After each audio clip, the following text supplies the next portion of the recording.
relationship with the Justice League, it's on a need-to-know basis. And trust me, you need to know these heroes. Like father, like son, John Kent is the founder of the new Justice League, so we do have to give him his flowers here. When the Justice League we are used to seeing perishes, John recognizes the world needs a new team of protectors, so he gets straight to work creating a new Justice League. John Kent is Superman's son. He started as Superboy, moved up to Superman, but it was not an easy journey. He was kidnapped and thrown across universes and time, but he also learned a lot, enough to be a sound leader. He is invulnerable. He can absorb power from the sun to give himself a power boost. He flies, he has heat vision, he's very strong. He can make himself explode. It's called a solar flare. He expels a lot of energy pretty much. He has the X-ray vision, he's very fast, and there's even more he's capable of that hasn't even been discovered yet. But despite all that, one very specific thing, kryptonite can still have a seriously negative effect on the hero. We have to talk about Damian Wayne, also known as Robin, also known as John's best friend. They started out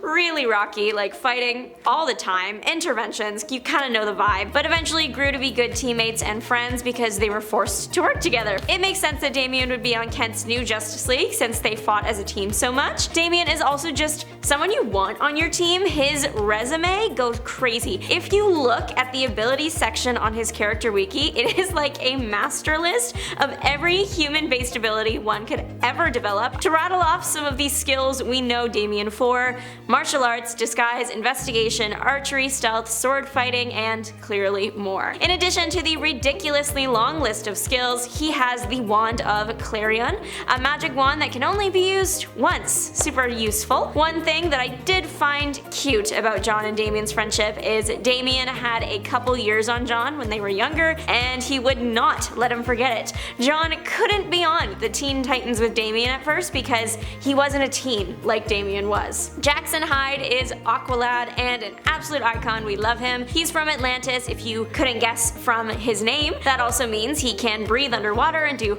all the underwater stuff. Jackson is capable of hydrokinesis, which is the ability to control water mentally. He can actually make things. He made a functioning spear once. He can also blood bend, allegedly, or twist someone inside out, and I don't like that, but humans are like 55 to 60% water, so I guess it makes sense. It's a good thing he is a hero, basically. He is also able to make ice and also melt ice quickly, and I do have questions. Could he melt Mr. Freeze or Iceman? I know he's Marvel, but it's a fun question to ponder. He can be like a toaster in a bathtub, capable of electrokinesis or emitting bioelectric shocks from his body. When released all at once, it creates a big blast. Fun fact, he is really good in combat because he was trained by Robin. The new team had 2 Blue Beetles, Blue Beetle squared, but we will start with Jaime Reyes. Reyes is a young, energetic hero who was minding his business, trying to get through school, but then one day, him and his friends found a scarab floating in the river, so of course they investigate, and the thing attaches itself to Reyes.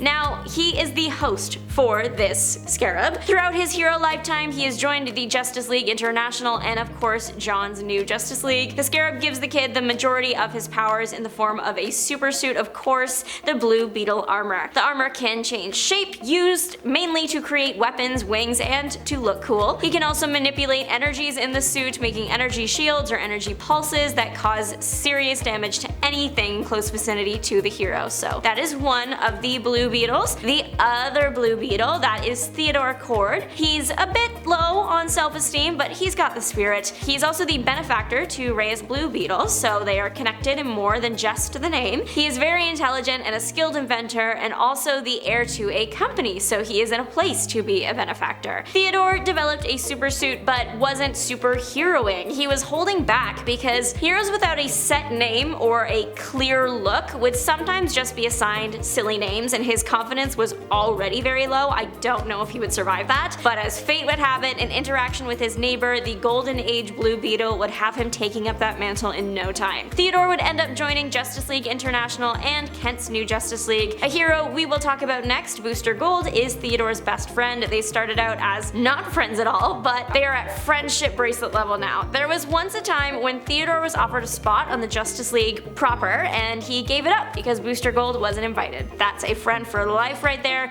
and I hope nothing bad ever happens to them. Booster Gold, let's get into the time-traveling 25th century, maybe 31st century disaster. Michael Carter is not really a disaster anymore, but the start of his hero's journey certainly was. He was a college football player in the 25th century and he was really good, but his mom was sick. To cover her medical bills, he would gamble on his games, and that didn't go over well as Michael was found out and banned from football. He became a night janitor at a museum and then robbed said museum, then arrived in the 21st century with the intention of becoming a big hero. He was selected to lead the Justice League International and then later joined Kent's League. As just Michael, he is just a guy, but most of his powers come from his equipment. He has a Legion flight ring, so therefore he can fly. Bet you didn't see that coming. His power suit makes him extra strong and is very good at protecting his body. Getting shot at means absolutely nothing to that suit. He is also capable of producing a force field. He wears gauntlets that project energy and a visor to give him X-ray vision. Dr. Light has joined the Super Squad and she does not come to play. She's connected to the light of creation, meaning she can control light,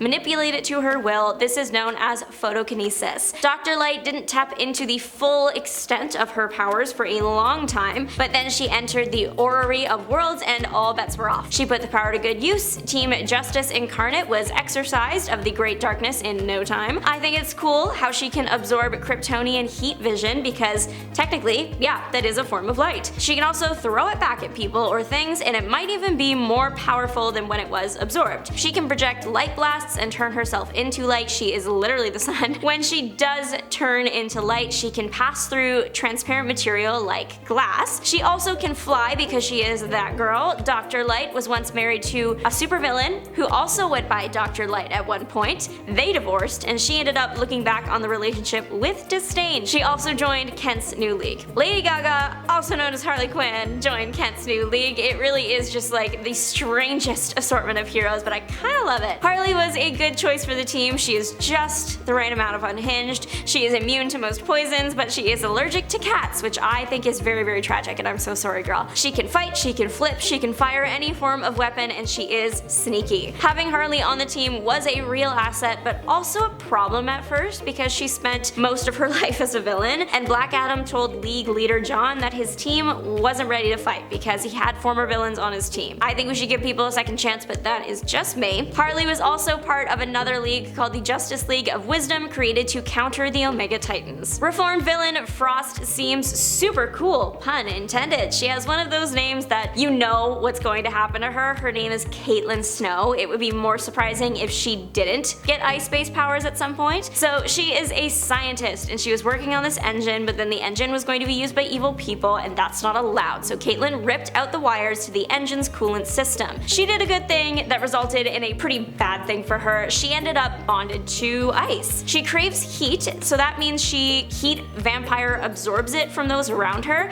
If she doesn't do this, her body starts shutting down. Usually it's a harmless thing, but one time she was locked in a freezer purposefully by a villain, and she was only able to get herself back to a livable state by almost absorbing all of someone else's heat. Frost joined Suicide Squad for a minute there, but her heart lies with heroes, so she joined the new Justice League of America soon after. Frank is a good one to know, but you might know him as Frankenstein's monster. This guy has joined the Justice League Dark and Justice League United, so he has range. For a long, like a few major world conflicts long time, Frank fought with Shade, even becoming a leader in a Shade project, but things started getting rocky with the relationship, so when the opportunity to join the Justice League Dark showed, he took it. Frank stuck around until it disbanded during New 52. Frank is going to be around for a long time since he is undead. He is also then immortal, but on top of that, he doesn't need to eat or breathe or drink. The undead guy has fought in too many wars to count and has won too many battles to count. As a zombie, he is very strong and his stamina is amazing. He is good with most weapons, his hands, guns, and swords especially. The only downside that comes with his Frankenstein status is that he can't heal. So if any injury happens and it's severe enough, he has to replace the whole section